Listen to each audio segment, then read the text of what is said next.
Thanks, Macy. Hey guys, good morning. This is going to be a fun time. This is the first Wake Up YPN of the year. I mean, it's February, does that make sense? But we're, Megan and I are just kind of introduce ourselves, kind of a little bit, maybe a bit YPN, what we're doing here today, and then obviously introduce Jodi, which I'm excited to hear from. So my name's Seth. I think Macy had to say years in industry. So I work for Churchill Mortgage and been in the industry for about 5 years, and on YPN for, I believe this is my 4th. And I was advised year one that this is the funnest committee to be on, and I have not dabbled in anything else, so I'm going to stay here. How are you, Megan? So I'm Megan. I have been this is my 5th year in the industry, and I think we must have started the same day or the same year, because this is my 4th year on YPN, and I have not tried anything else either, but it has been the funnest committee we've been on, and brings a lot of awesome education and fun. So kind of the best of both worlds. I agree. We have the 2020-2021 YPN group is really hard work to make sure we can collaborate and put together some more fun events. The next Wake Up YPN is going to be on April 21 with Blaine Fine for appraisals. And just the spring market in terms of determining value, intensity of the market, that sort of thing. And so that'd be a good one. So mark your calendar, April 21. We'll send out some more stuff for that as it comes along. And then May 5th. May 5th is actually the Cinco de Mayo, which is gonna be a riot. We're gonna do it at GRAR in the back, just like last year. So stop in, have a drink, hang out, and play some fun yard games. It'll be a good time, as long as it's not as hot as last year. Last year was super, it was awful. We'll still do it, but it just means we won't sit in the shade. I can tell you for YPN that we're just trying to improve communication between other members, become more savvy, business savvy as far as real estate in the market, and just grow together as a team. We're in an industry full of competitors, but we just want to strive to reach our goals in a competitive industry in a hot market, which is kind of fun. So that's kind of the goal and the essence of this. If you know anything about the guest speaker, you can guarantee that she is known for her leadership and Jodi's just gonna be a lot of fun. I think this is gonna be a great event. And obviously she's already wearing the t-shirt and the swag for it. So as was originally said, if you need any more of that swag, just stop by the garage store. And just Jodi's highly respected by other GRAR peers and the GRAR staff. And I'm just really excited to hear from her. So let's talk cooperation today, and you can grab your coffee, beverage of choice, whatever you want. And this is a judgment-free zone, and we'll get running. So without further ado, please welcome Jodi Smith, amongst the many other accolades, your 2021 GRAR president. Yay! Thank you, you guys. Thank you, Seth. That was so nice. Hey, and just a side note, if anyone has questions on anything Jodi's saying, just drop it in the chat, and we will go over everything at the end. So go ahead. Great. Thank you so much, Seth. I appreciate it. Thank you for thinking of me and having me be part of this today. I'm very excited. I'm delighted. And I'm delighted, for one, to see all of you guys, and I'm seeing some people I've known since I got in the business. I've been in the business for 25 years, and my daughter was 2, and now she's 27, and she's sitting here right now because she's in the business, I should say. I have been through this since Dan Stegman and we were in this together. Dan, you're on here, and yeah. So Dan and I started I was at the same company as Dan. I'm going to just talk for about 15-20 minutes, and like Macy said, and we'll have questions, discussion. And Seth, I loved a lot of what you were saying, what YPN stands for, and that's really, boy, this is a lot of what I'm going to talk about. Please know I hope I deliver this in a way that I don't sound like a mama bear and I'm sounding like lecturing, because I don't want to do that. I want this to be, you know, when I say this out loud, I'm reminding myself the same thing. Okay, we're all human. We all have our good days, our bad days, and we are in a very, very tough business already. for any of us that have been in this business even before this kind of market, every market has its different challenges. We have to remember that. And we are in a very interesting business already because we're working with people. And so just to let you know that. As you see, I'm wearing the shirt, The Spirit of Cooperation. And this came to me in July last year. And I want to tell you how that happened. And really, it was the words of Julie Rietberg with GRAR, our CEO. She actually said it. And it just kind of hit me pretty hard last July. It was just with everything going on. It was not just what was going on around in the world with our civil unrest, the pandemic, and the election. We were all dealing with a lot in 2020, but also it was our industry, what we're dealing with in our market, but also personally, what my own journey has been, and in a professional way. In 2019, I accepted the role as broker for Keller Williams. We're one of the largest offices in West Michigan. And I saw things differently when you're in the broker role. Even though I'm a real estate agent, I've been active for 25 years. When you're seeing the problems, I call it, I was at the bottom of the boat. I don't mean that in a way of leadership, but I mean that you see the bottom of the boat. You see how things are being run. You see how things, the pain that people are going through. Maybe that's not the best wording, but I had so many comments, questions. You know, you're dealing with disputes all the time when you're in the broker role. I did that for 1.5 years.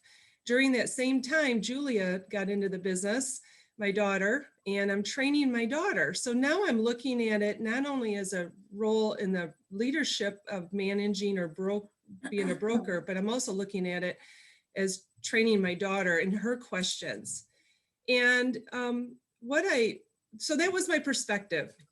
And in July, I was really feeling the pain as a broker, training in the business, and then just socially, business, what was going on outside. What I was really seeing is the lack of communication. A lot of times we have problems in our industry because of our lack of communicating. I know that a lot of times we have to have really tough conversations. Sometimes we have to tell things to our clients or to the fellow agent that are very uncomfortable. So we either avoid it or we just don't say it. I mean, we just, and so it's a lack of communication. Sometimes we even have to have moments where we have to be a little bit more transparent and to our agents and to our fellow agents and to our clients during a transaction. As we know, even in all other relationships with your friends, your partners, you know, our lack of communication can cause some problems, right? So it's, when I think of lack of communication, it also could be the lack of knowledge. It's like, what do I say and how do I say it? So it's a lack of knowledge on what and how. And we're all growing every single day. I've been doing this 25 years and I learn something new every day, trust me. Because every deal is different, every agent's different, every scenario is different.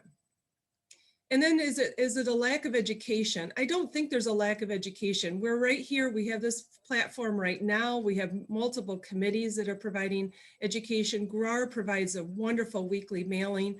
Our brokers, you know, your managers, your brokers, your industry is sending you emails all the time. I know we often have so much information available to us, we don't know what to read. And what I recommend is we don't have a lack of education. We might just take a lack of effort and time to be educated. Even for me in 25 years and Dan, there's a couple other people who have been in the business as long as me, if not longer. We still have to keep up on things. We still have to keep up on laws. We still have to keep up on our forms changing. We have to keep up on technology. So it's not that there's a lack of education, it's just a lack of taking the time to do it is what I believe. And I say to myself all the time, Jodi, if you have 15 minutes on Facebook today, if you have time to do social media, you have time to read something that will help you be more knowledgeable and help you even be better to communicate things to your clients or to other agents. So what I found is a lack of communication, lack of knowledge, lack of educating ourselves equals lack of professionalism. And it's not intentional. Most of it, you know, most people are good, you guys. We don't do this with ill intention. And I remind my husband that all the time when I'm, it's not with ill intention, it's just the lack of doing it. It's a lack of doing it. Another thing I found out in that role as broker and trainer is, cooperation is something we are set up to do in our industry. That's part of why we are GRAR. It's part of why we are with Michigan Realtors and National Association of Realtors, is that's the whole core of us working together. We cooperate. And what is the spirit of cooperation is, I guess, the key that I'm trying to pass along. And I'm so excited that many members seem to be interested in this and what it means. So what's the solution? What's the solution? And it's just being aware. I really believe it's just being aware of it and just a reminder. And that's why awareness is, we don't know if there's a problem if you're not even aware of it. Cooperation also means common effort and common benefit. We all are working hard to, we have the same tools, and then we also are sharing those tools with MLS and our forms. And then we have a common benefit to sell houses. Why is this important? Why is this important? Well, last year we had 7 weeks we were shut down, 7 weeks. And we didn't know if it was going to be 7 months. We didn't know how long it was going to be. Remember that pain, Mike? We all went through that pain. Mike and I had multiple the board of directors had multiple conversations on where is this going? And what was the pain is watching people still be able to put their houses on the market without us. There was buyers still knocking on sellers' doors. They saw a sign in the yard. And even though the executive orders for the pandemic really were to keep people from doing any of that, we're licensed, we couldn't do any of that. So when you see it right in your nose that people are doing this, that people can sell houses without us, that's a big eye opener. And if we're not professional, if we're not doing this in a way that makes us look good, and not just about looking good, it's about, if they can do this without us, without all the pain, if we're adding pain to the situation, they're not going to hire us. It's just not something. So I just see it as for the sake of our industry. It's also for our community. I mean, we are always talking. We have such great examples of what we do to help the community. We volunteer time. We donate money, and we help our community. But then we also have to be sure that we're helping our community by being good to the public, being fair to the public, and just being a good example. We need this every day to be a good neighbor. We saw this last year with the pandemic. It's continuing for 2021. And, being a good neighbor. And also, I will tell you, I think building relationships with one another, even though we're each other's competition, these are very, very important. Many of you I've had great relationships with for over 20 years, and I'm so appreciative of that. And it's very important. Okay, so how do we become aware? And that's where we came up with these bracelets. I shared this idea with Julie, and as I'm talking to Julie, if you don't know her, I'm telling you, she's a rock star. As I'm talking to her about this idea, no exaggeration, she ordered them online. And so she loved it so much that she ordered them online last July. So what this is it's just an awareness. Again, it's even like I said to you guys earlier, it's even for me, I'm human. It's like just to be aware of my words, my responses, my actions, and my ego, just kind of keep things in check. It's also, if somebody's asking you about it, when they see it, you can explain what it means. And every industry can appreciate this. Everyone can appreciate this, no matter what you're doing.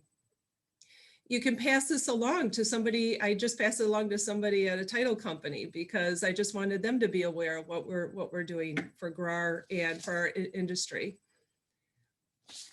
So I'm going to share my screen with you on what I am seeing. I want to share some examples. Oh, maybe Macy, can you help me on sharing my screen?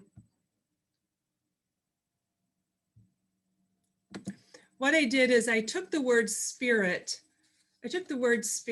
And I broke it down into, when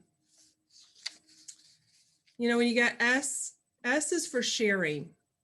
We share each other's listings. You know, I put a house on the market and any of you guys can show it, sell it. We're sharing information, but be helpful. I put it in the file, Jodi. I don't know why it's not letting you share, but I just uploaded it. Oh wait, let me send it to everyone. Here, I can share mine. Hold on while you're talking. Hold on. Oh, I made a really pretty purple one. Oh, shoot. Okay. It's okay. We got it. I wanted to just show how I took the word spirit and I broke it into sharing. Here we go. Thank you, dear. There we are. Sharing. We share each other's information as far as listings. We also share in compensation. If you show one of my listings, you write an offer, you get an offer accepted, we're sharing compensation. It's cooperation. So be helpful with your have accurate information, transparency, so you're not wasting other people's time. Sometimes what we can do, I'm listing a house tomorrow, it's gonna hit the market. It's got a second full bathroom, but the bathroom is a little unique. And I said, please see the picture. I want to be very transparent so people aren't wasting their time showing a house that's not gonna work for their client at all. So sharing, being just conscientious of that.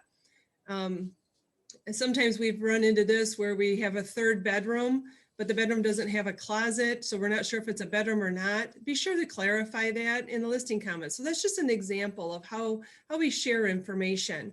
This does not mean that you share things that are confidential to your client. You know, we still have that fiduciary responsibility. So don't be asking somebody to share something that you know isn't something that is, if it's something about the client themselves that does not need to be shared.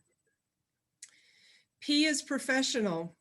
You know, be professional. Act like your client's sitting next to you when you're speaking to another agent. That's kind of one of my mantras. I always am trying to say what I would say in front of my client. Communicate clearly and fairly. Don't take things personally. I think that's the hardest thing in this business. Believe me, I have my days where I take things very personally.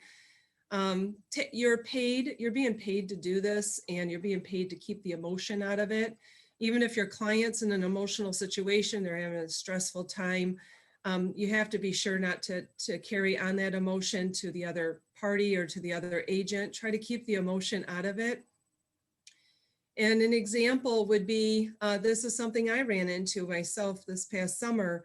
I'm negotiating with another agent. I feel my idea, my solution is a great idea.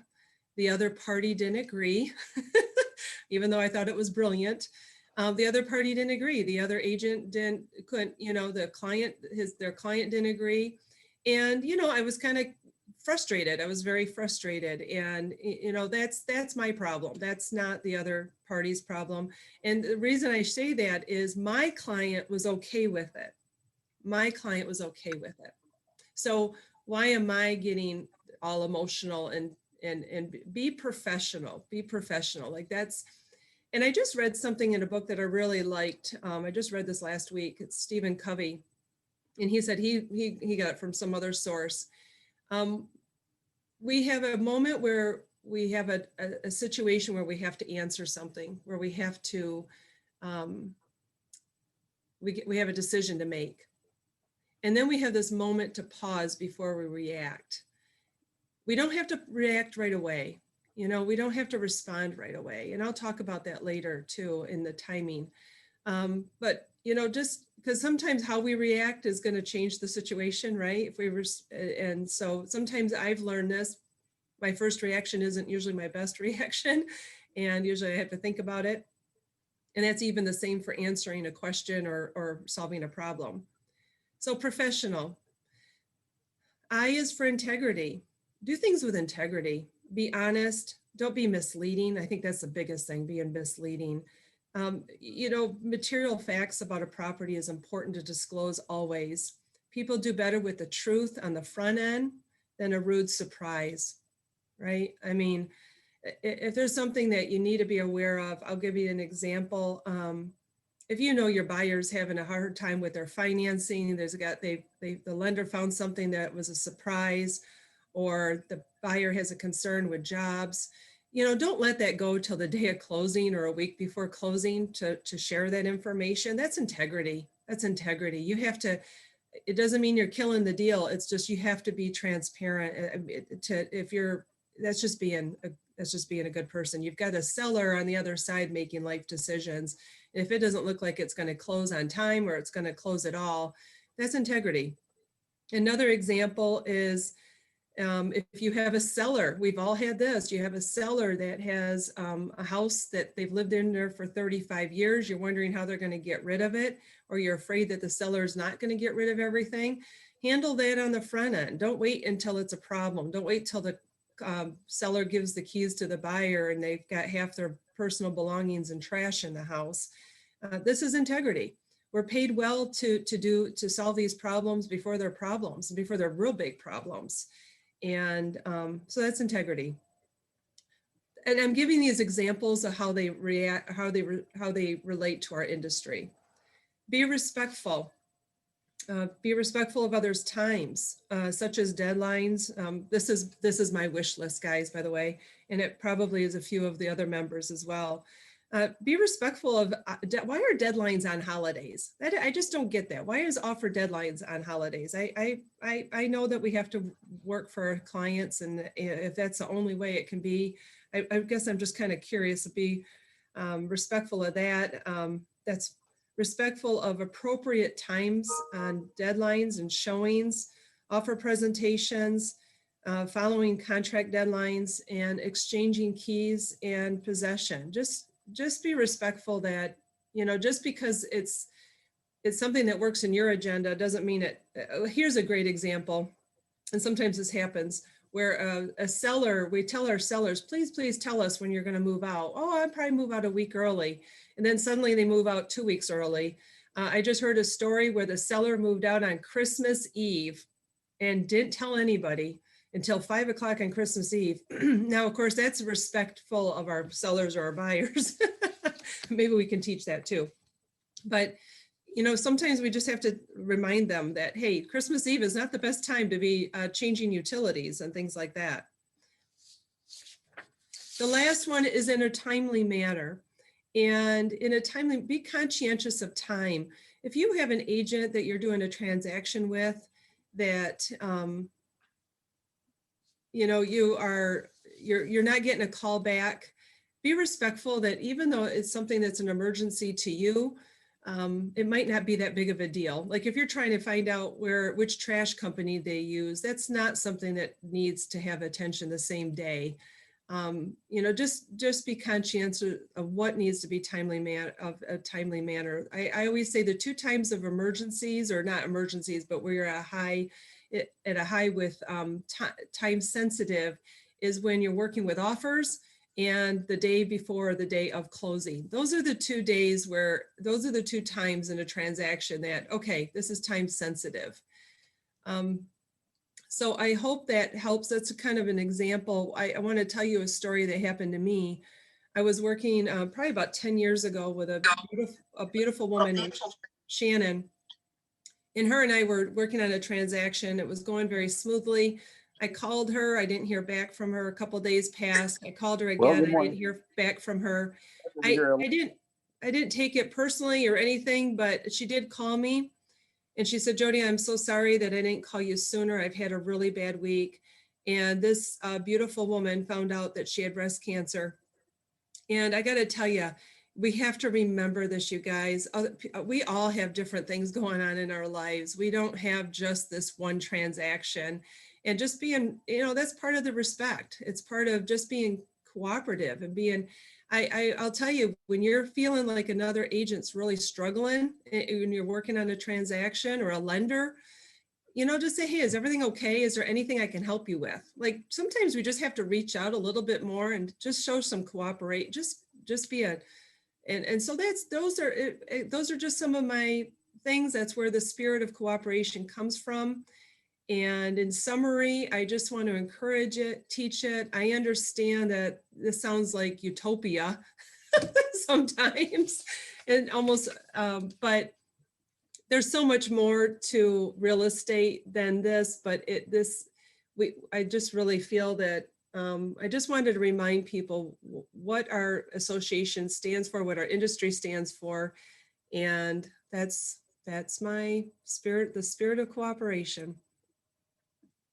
I hope I didn't talk too long, but I'd love to get on gallery view here, not speaker view. I don't like looking at myself while I'm talking.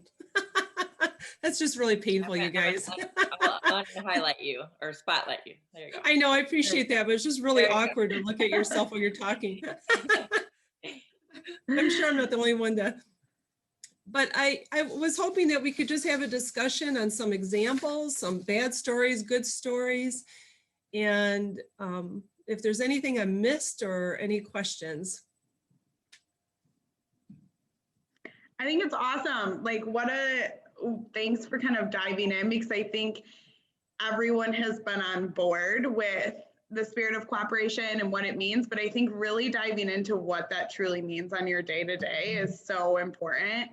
And knowing not only what's going on in your shoes, but that somebody else is wearing different shoes is so crucial to, I always say 2020, but like the pandemic we're in right now, like everyone's doing something they've never done. And so I just think it's awesome what you're doing and how you're leading all of us. And I know I probably speak for a lot of people here that I'm so thankful for that, because it's such a breath of fresh air is what I'm trying to say. So thank you so much. Thank you, Megan. Thank you. Does anyone have, I didn't see too many questions come up in there, but did anyone else want to kind of dive in here? I just want to say something. Sometimes when we're in a transaction, I don't feel this way, but the other person often does. Like, we're not adversaries. We need to be partners in helping our clients meet a common goal and help each other. So overall, Jodi, that's exactly what you were saying, but unfortunately, so many times I feel like the other agent feels like we're adversaries. We're not adversaries. If we can make this happen, everybody's happy. Yep, absolutely. Agreed. I think one thing that I wanted to say, two things. One is I listened to a podcast last summer. And one thing, I find this with myself, one is we are all very distracted right now. We have a lot of moving parts. I mean, some of you guys are dealing with children learning virtually. I can't even imagine. I don't even have that on my plate. So I can't even imagine what you guys are going through on that. We have people that, have lost their job. I mean, my husband lost his job, so that's been really distracting to me because of COVID. So, I mean, we all have different things going on, and we're all very distracted, and we're very distracted with this whole pandemic. Like Megan said, we're working with different things. I don't remember, remembering the mask and, oh, can I touch this? I spent 24 years turning on lights and turning off lights. So it's like, oh, I'm supposed to leave them on. Like I have to reprogram my brain. And as we're already carrying our keys, our paperwork, our phone to unlock the key box, and your clients are asking you questions as you're trying to remember to unlock the door. And then you're like, oh yeah, I got to put the mask on. Oh yeah. And then this seller wants me to, do the hand sanitizer. Like, we're all distracted. So if we can help each other. And one thing I will tell you, I'm very real with my clients that way too. I'm like, hey guys, I just want to tell you, I'm excited to show you these houses, but can you help me? Because there's 35 things going on. I got to remember which I'm supposed to go west or east on this road. And you're human. Like, you're trying to do 35 things at once. And at the same time, they're asking you questions that are really important to them. So anyways, I remember that we are distracted. The other part of what I was saying is sometimes we just have to remind our clients. How many times have you guys had to say to your clients, oh yeah, we take off our shoes before we go in the house? They've got like 3 inches of snow or mud on their shoes. And I'm like, why do I have to tell you that? But again, they're distracted. It's not that they're bad or ill-intended people. They're just distracted. They're excited about walking into this house. How many times do we have to tell our clients, oh yeah, you can open up the kitchen cupboards and you can open up the closets? Like, they don't know. So, and we have to educate our sellers as well. Hey, you know, at the beginning, at the time of listing, hey, Mr. and Mrs. Seller, I see that you've lived here for 30 years. What's your plan on moving everything out? What's your plan? Do you have a plan? Be really proactive. I've done the mistake of assuming way too much that people know what I know. And we have to be sure to convey that to our clients. They don't buy and sell every day. And I can't believe, I don't know if any of you guys have experienced this, I'm sure you have. I've had clients where 4 years ago they bought a house and I'm helping them sell and buy again. I have to start all over again. I thought they would remember all of this. And I gotta tell you, funny, I'm refinancing something personally, and I had to ask the title company yesterday about my trust. And I'm embarrassed. I'm like, I've been doing this for 25 years and now I'm the client and I don't even know what I need to bring on the trust. So I just want to tell you, if I'm in the industry and I'm making those little airheaded mistakes, or I should know this, I was asking a rookie question. But again, it for all of us who've been doing this for a long time, we know sometimes we feel like we're repeating ourselves. I'm going to pick on my daughter a little bit. Julia, I told you so many times to brush your teeth. How many times do you tell your kids to brush their teeth? I mean, you tell them to brush their teeth till like 15. Like, how long does this? So I'm giving you that. So we have to be sure we convey this. And I say it with humor. I say it with fun. I don't say it like, it's just, we have to help our clients too. And I think that helps us in the transaction as well. Sometimes we have to educate them that, yes, I'm doing a deal right now with Kelly, but you know, I'm cooperating with Kelly. I want this to be good for her client as well as it's good for my client. Not that we won't have some frustration with something, but we want it to be a pleasant experience. I always tell my buyers, if you're not having fun, I'm not doing a good job. You know, buying a house should be one of the most pleasant experiences. Of course, it's hard to say that in this market too. I get that, but I love any questions, comments, stories. It would be great to share it with the group. Right. Jodi mentioned the high fives that we have going on. Like if you see another agent doing something good. Yes. If you have an experience with, and it could be another agent, it could be a lender, it could be a title person, it could be a home inspector, anybody that helps our industry be better. We can do a high five on our GRAR Facebook. And how do they exactly do that, Macy? Can you? I believe Brittany put the link right as on the member side of when you go to the GRAR.com, the member login, and you just nominate that person. And then she'll post it in the weekly or she comes up with this great little, I don't know, picture and you know what they did. So she's really good at that. And yeah, it spreads the positivity instead of all the time, you know, on the GRAR Facebook. Hey, can we not do this? How about let's give kudos for this agent turned off all the lights or went above and beyond. I think I saw an agent got into a car accident the other day on the way to a showing or something. And, you know, it was shout out to the person who helped them. So I think we need, you know, to help Jodi and GRAR and spread the good instead of always highlighting the bad. Oh, that's one thing that's great too, Macy, is we can pass this along to other realtors and other associations because it's really, because we are working with people from other associations as well. And we can give them one of those bands. And you can pick those up for free or they'll mail them to you guys as well. So don't just get one for you, get one that you can pass along and share. I'm going to add to that. You could pick up these postcards. I thought it would be a great idea. I like to write notes and cards. That's how I've always, I don't know, it's just my style, but you can get these postcards and they have a little quote on the back. There's this postcard as well. And I've been sending these out when you have a story or you have a great, Dan has one. Yep, great, Dan. And that's a thing for our lenders and title people. I mean, boy, I could see them really liking this as well to pass along the good. And I will say too, it's always nice to get something in the mail that's just a nice quick note of. I always keep everything too. My daughter, when I die, she's going to have a big box of cards that I've saved. Poor thing. Sorry, Julia. So those are a couple of things too to highlight. Does anyone have any examples they want to share that would be something that goes along with the spirit, the sharing, the professionalism, integrity, respect? Is there any examples? Because I know mine weren't all that could happen. Don't be shy, guys. You're all caffeinated now. Yes. You can get the postcards from the store, from the GRAR store. And if they will mail them to you as well if you're too far away. And they're no cost. They're no cost. Nope. And if you need a bunch of Spirit of Cooperation bracelets to have at your office or to hand out at the next meeting, then we can give you a bunch too. Yep.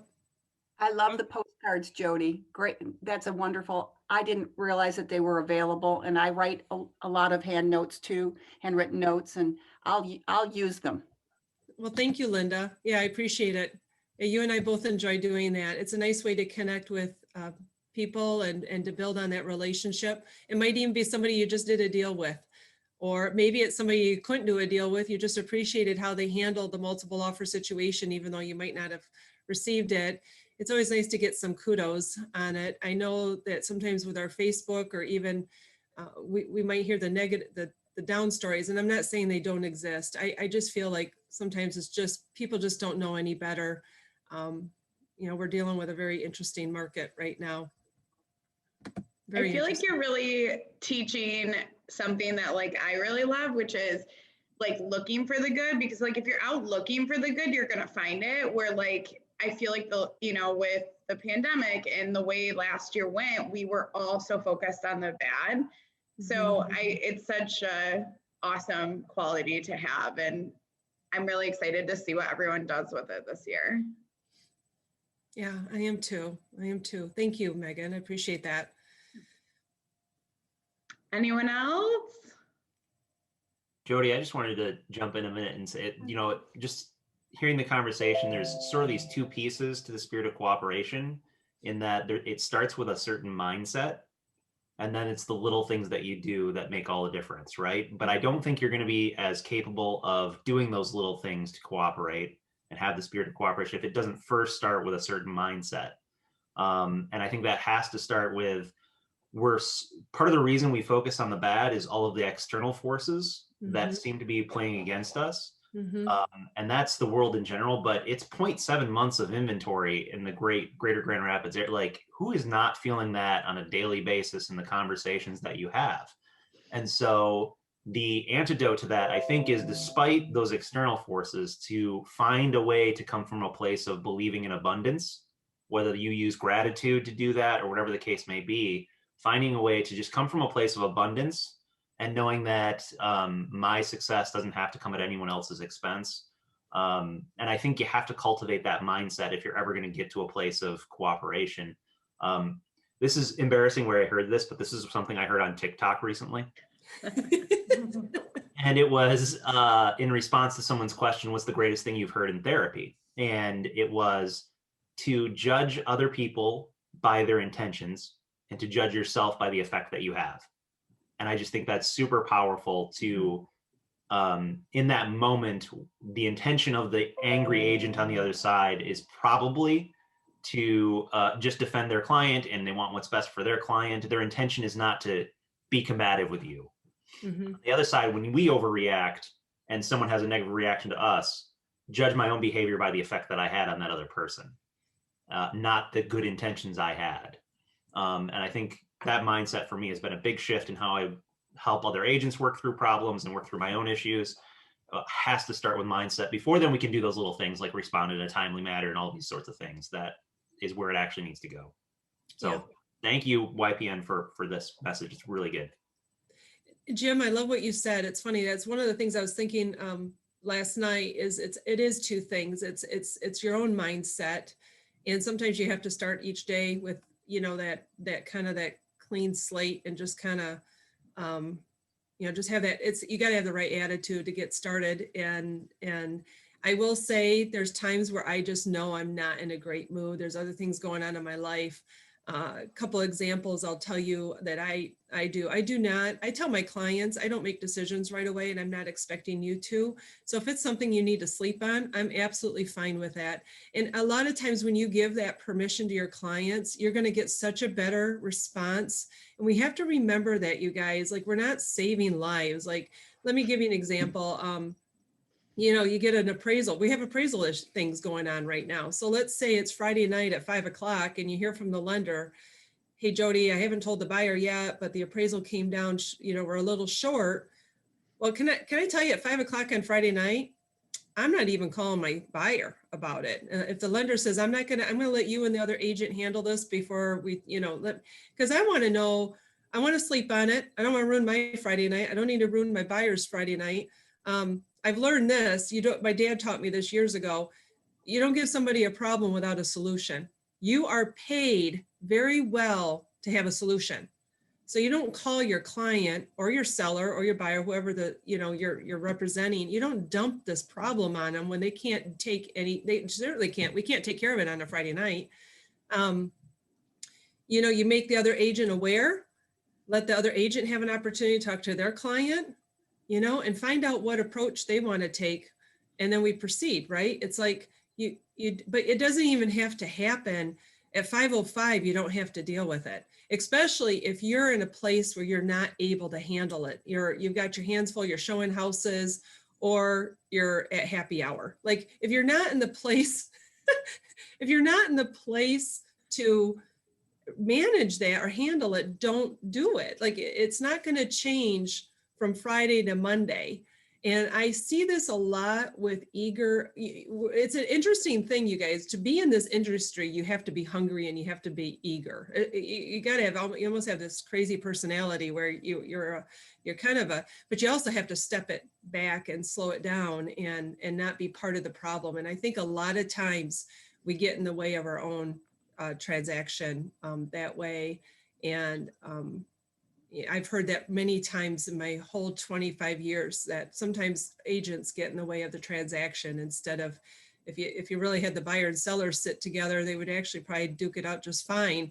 And sometimes we can get in the way of that transaction based on our own attitudes and how we're handling it. So I appreciate that, Jim. That was very insightful. And this helps us in every area of our life. It just doesn't help us just in our industry, but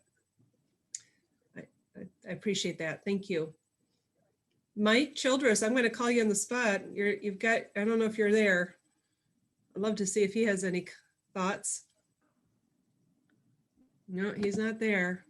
Hey, Jodi, did you see in the chat, Mallory kind of sent you a question there that she wants to know how you're handling responding to 50 offers on a listing right now. Like, it has to be hard to deliver the news to other realtors and their clients. Is there a lot of animosity, anger? So how are you and your team kind of handling that right now? Well, I haven't had 50. I'm very thankful. And my business has been really quiet. Don't look at my numbers right now. It's kind of okay, well, how would you handle? I feel like I'm starting all over.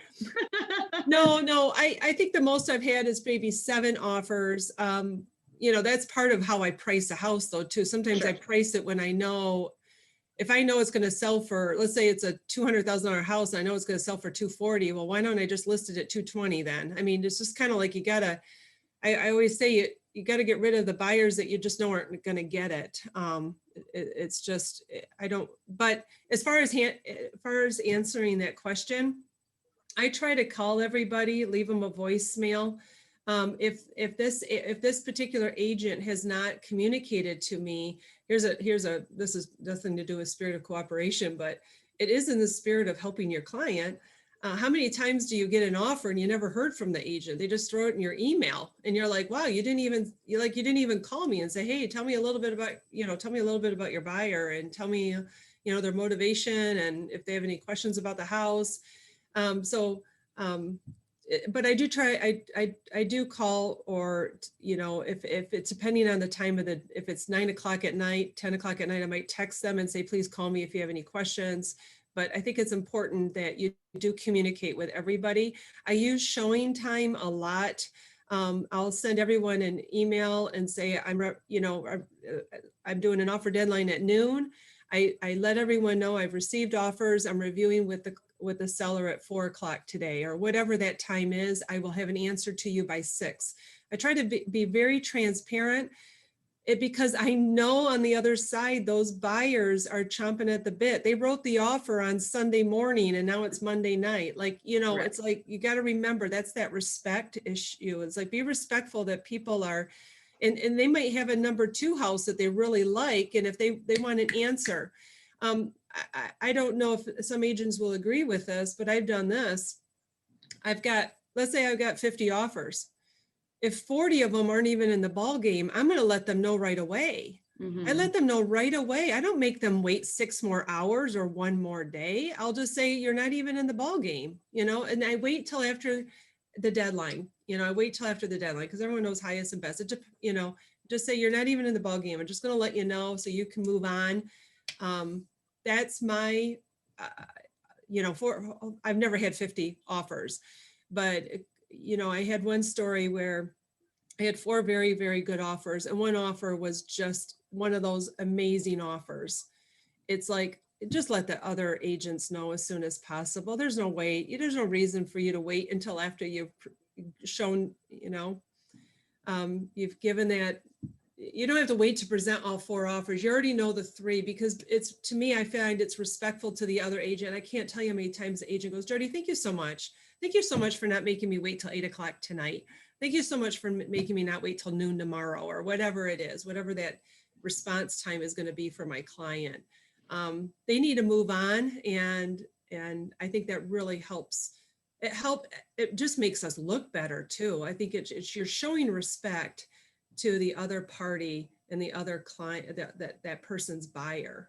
Again, that's respect. It's just, they're making decisions. They could be very well a homeless couple, and they're only here for the weekend to buy a house. And, we just have to be mindful of that, I think. Great answer. So I hope, and using those tools, the showing time is really, really helpful, I think. Yeah, I like what you said about kind of making it like a phone call or a text. Like sometimes I hate when I've communicated with someone, 3 or 4 phone calls, like the desperate buyer's agent that I become, or we all become. And then they send me a showing time link that they sent to everybody else. And I'm like, well, what happened? Like I need to be able to tell my poor buyers what happened. And so I think it makes everybody better when I can show my buyers like, hey, this is where we went wrong. This is what we're going to have to do. And you know what, Megan, I love that. I guess I didn't highlight that. I had a client email me on Monday and say, Jodi, did this house end up selling? So I reached out to the listing agent and I said, hey, did you get any offers last night? Because it was a deadline on Sunday night. And she said, yes, I got multiple offers and it sold for $40,000 more than asking. And, that was amazing to me. She said she even had so it's like, I was able to convey that would have taken my clients right out of you don't have to say that. Please know that you don't have, sometimes if you just say it sold for considerably more than asking price, that helps, like you said, Megan, it helps convey that to the buyer and they'll go, wow, I'm not even in the ballgame on that. Right. But, I hope that helps. Mike Childress. Hi, Mike. I really miss Mike. I just want to tell you, I really miss Mike. I really enjoyed being side by side with him, even if it was virtually. Hello. Hey, I wanted to make a comment, and I forgot it was Lisa who mentioned something, but I wanted to add in, and maybe you didn't want me to chime in this manner, but I'm going to do it anyway. Is the idea of I was thinking dealing with agents in the spirit of cooperation, things like that, is you don't have to be adversarial and to an angry point with other agents in order to advocate appropriately for your customers. And people think that you should, or it's like I always joke about the idea of my description of the for sale by owners. And it's like they went and watched a YouTube video about how you're supposed to be super duper angry to everybody, especially realtors who call. And it's like they're a big pile of bees, they threw them into a paper bag and shook it up real quick, and then you're going to make a phone call to them. And that's kind of like how you feel. You're like, oh my gosh, I had a buyer that was interested in your house and you're screaming at me. And that's kind of how some of the agents, I think they get maybe sometimes new in the business or whatever it is. And they think that they need to be super adversarial with you in order to represent their customers appropriately, because then they're really, I'm doing it. And at the end of the day, hey, we're just explaining, hey, this is what we want to give you for the house, or this is what we're offering. What do my dad always explained to me is he says, I want, you want. Can we come together on a cooperate, or how about a common cooperative plan on how to negotiate this thing out? And you come to an agreement, and it doesn't have to be angry. It's kind of like you always think you see these trial lawyers in the court, and they're screaming at each other, and my client did this and that, and you guys are terrible.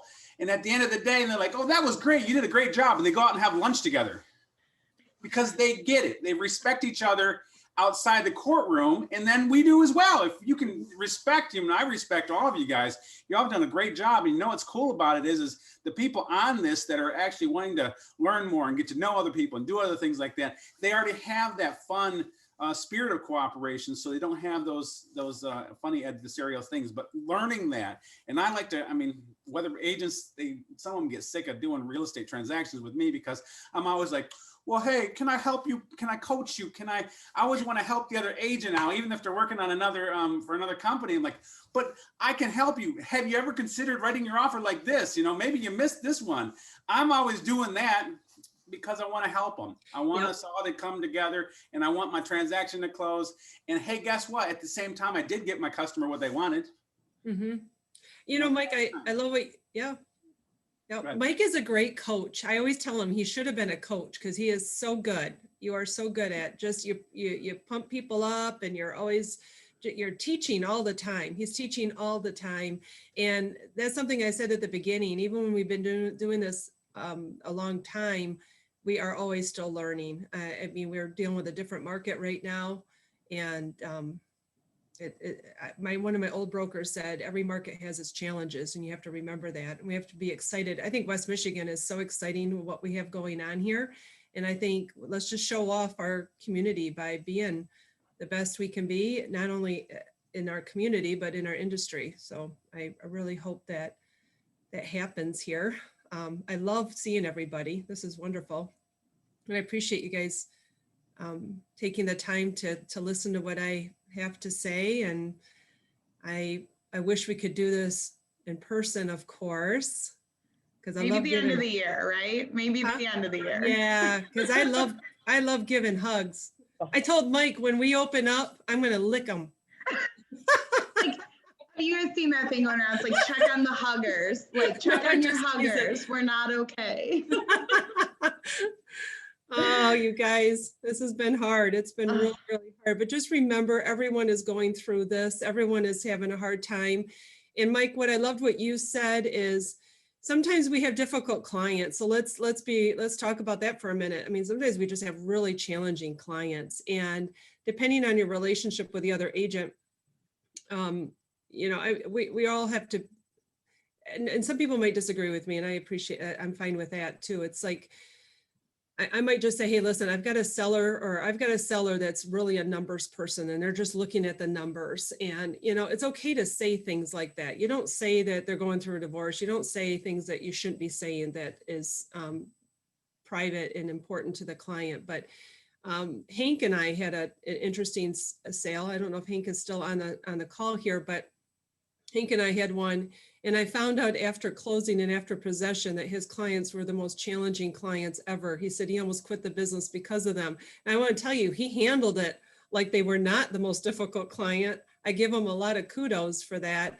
But it made me understand immediately, and I was able to convey that to the buyers. It wasn't the agent not doing their job. It was just, you had a seller that said one thing and did another. And, sometimes you have to wait till after the closing to convey that. But, I think that helps. It takes it off from you. I want to just share this real quick before everyone goes.